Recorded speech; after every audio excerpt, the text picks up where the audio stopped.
Benedict, so much going on today. Oh, my God, it's madness in this studio.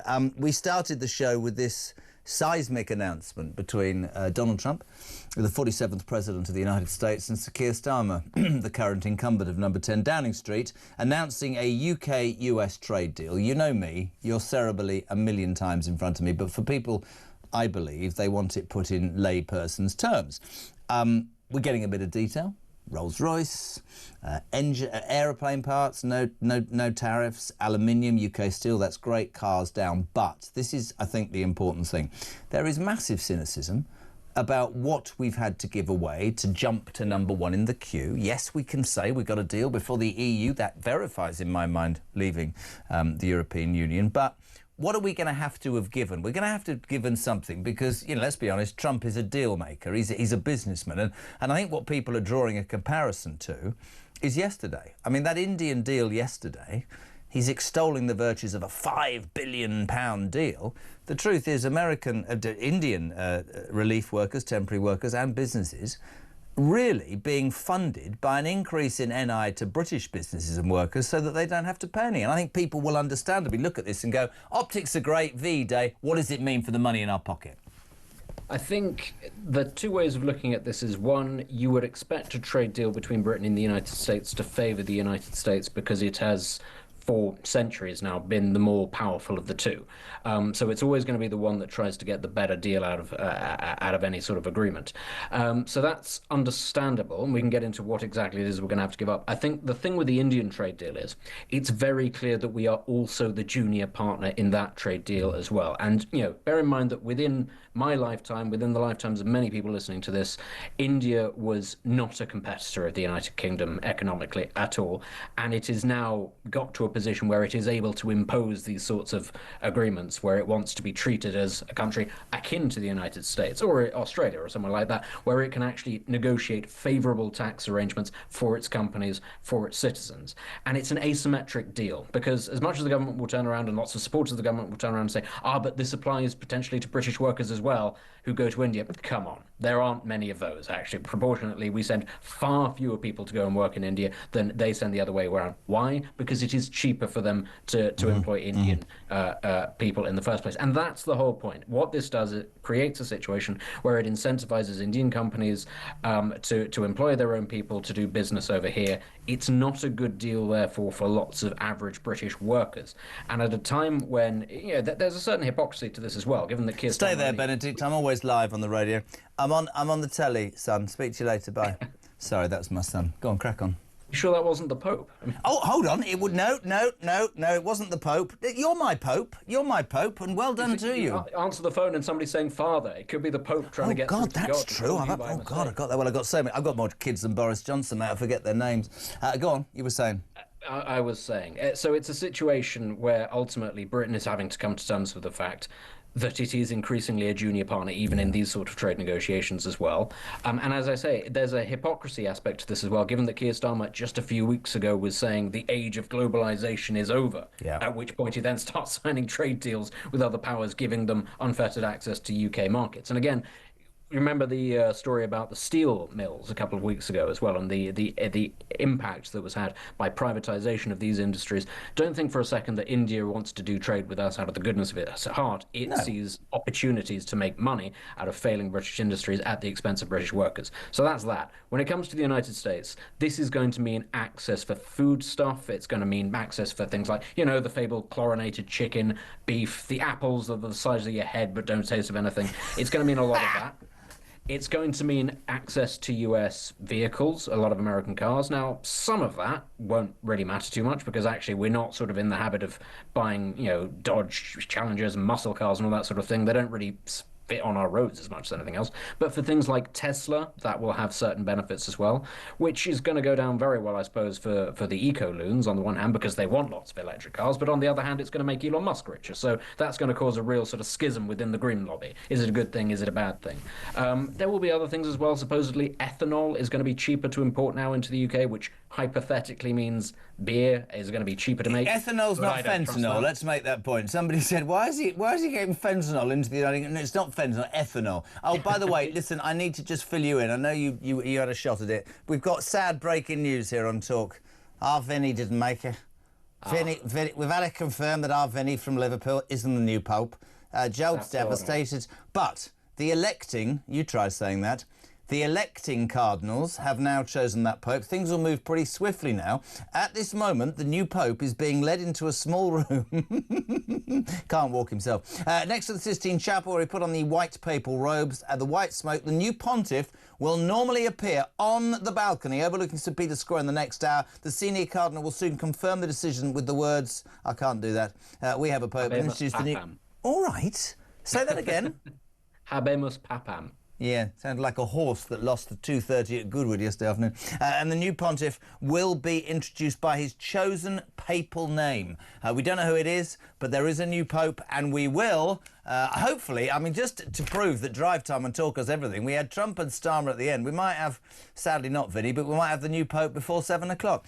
Benedict, I think with this deal, and I'm with you, somebody asked a really poignant question Mark Francois was on. How can a Remainer who's proved to be as crap at being Prime Minister as even the worst Prime Minister get a deal done in 10 months when the Tories couldn't get one done in 10 long years, Benedict Spence? Well, again, almost certainly because there are going to be concessions, and the devil will be in the detail. Yeah. And we're already going to have people going through this, but it's very clear that the US is going to still impose higher tariffs on the UK than vice versa, even though a lot of those tariffs will have been brought down, because the tariffs are about raising revenue for the United States. So there are going to have been a lot of concessions made, and we will find out in due course what all of those are. And there will be some nasty stings, let's be clear. But the reason why this has been rushed through, and the Indian thing I think has been rushed through, is partly because Sir Keir Starmer is having such a dreadful time. Yeah. In a rather similar way to Donald Trump trying to strong-arm Ukraine into a peace deal and trying to get a peace deal done in Israel between Israel and Hamas, this is about being seen to be getting things done. Yeah. And it's all about optics, therefore. And Keir Starmer would then be able to turn around and say, well, look, as you've just pointed out, I managed to get done in a couple of months what the Tories failed to do. And he would then hope that goodwill would be borne out long enough to potentially see a bit of a bump in the polls and hope that maybe reform eats itself in the meantime. And he would also hope that the negative aspects to those deals might not be felt until later on down the line. Really interesting. Now, lots of people, and there's lots I want to ask you, but lots of people who are contacting the show. Please keep them coming, by the way, 0344 499 1000 and text to 87222. Start your message with the word talk. A lot of people are saying, yeah, the devil's in the detail, and yeah, we've been let down a few other times, but whilst he's out bigging up the world and telling everybody he's done this, that, we've got major problems at home, and migration is never, ever far away. Yesterday, we discovered that the cost to house illegal migrants, Benedict, over the next 10 years is way more than anybody thought. It's going to be £15 billion. This is a country that's skint, that can't afford, as we know, to pay interest on the money that it owes. His plan to deal with this, we started with smash the gangs in the election. Today, all migrants will have to learn a higher standard of English under Sir Keir Starmer's latest migrant reforms as part of tougher plans to ensure that they, the illegal migrants, integrate better into society. Now, at the risk of being removed on air, live, physically dragged out of the studio, I'm going to repeat what I said yesterday, which went down like a lead balloon. Rather than ensure plans that they integrate into our society even more, why don't we work on plans to make sure they don't even get into our goddamn society because we can't afford it and they don't pay anything towards being here in the first place? Well, the thing about the illegal migrants costing, what was it, 15 billion? I mean, the one that really actually should be causing alarm is the number of people who have come here legally in the last 3 years, but who will never be net contributors to the country because of the age and the amount of money that they make, who are estimated to cost the Exchequer 84 billion, or something to that tune. That's people who have come here legally that we're told we need to prop up the economy are going to end up being net drains to the tune of almost 100 billion. Because you can almost guarantee that the 84 billion is the lowest mark of all of that. On the subject of getting people to come here and speak fluent English, honestly, it's something that I've heard for years and years and years. It's trotted out by MPs when they want to sound like they're being tough on migration. They go, well, this is what we're going to do. We're going to make sure everybody speaks a good English. It never actually happens, though. The Tories used to talk about this, and I'm fairly certain Blair used to talk about it when he was Prime Minister as well, that there's going to be this gold standard where only fantastic, completely fluent English speakers are going to come, which, to be fair, I do think should be a basic standard. It is not a difficult language to learn in the grand scheme of things, but it's never followed through. It's never actually followed through at all, because once, as you say, the key is, how do you stop people from getting into the country in the first place? And we don't really seem to be prepared to stop that. And once they're here, well, then they have all of these laws and rights that say that you can't deport them necessarily. Well, where's the incentive for them? And also, who is going to end up footing the bill for this? You mean it's going to be us? So we're going to end up paying for translators and teachers and all that sort of thing. 80 million they spent on translators last year, by the way. Can I just say, if you are watching on the YouTube or whatever, however you watch it, we're trained. The cameras are trained on the balcony of the Vatican, because the new Pope, the new Pontiff, has been elected. We don't know who it is. He's not our Vinny. That's upsetting, from Liverpool. Anyway, he'll be out in the next hour. So if I am in the middle of talking something, rubbish as usual, and we do cut to that, that's because we will see the new Pope first. Benedict, this is a bit of fun alongside quite a serious day. We've had the UK-US trade deal. We've had the migrant problem. We've got a new Pope. It's all going on. This is an extraordinary story that Ryan found, and leads me to question. I'm going to let a question now that Ryan's going to fall off his chair. An NHS employee, do you know this story, has been awarded £30,000 after being compared to Darth Vader by a colleague. An employment tribunal has learned. The tribunal heard how Lorna Rook, a blood donation worker, was offended after a colleague took a Star Wars-themed personality test on her behalf and told colleagues how the results showed that she had a Darth Vader-type personality. Darth Vader is a legendary villain of the Star Wars series, and being aligned to his personality is frankly insulting, said the judge. Probably the same judge that lets people stay in this country, adding it was reasonable for her to perceive the characterisation of being like the Hollywood villain as total detriment.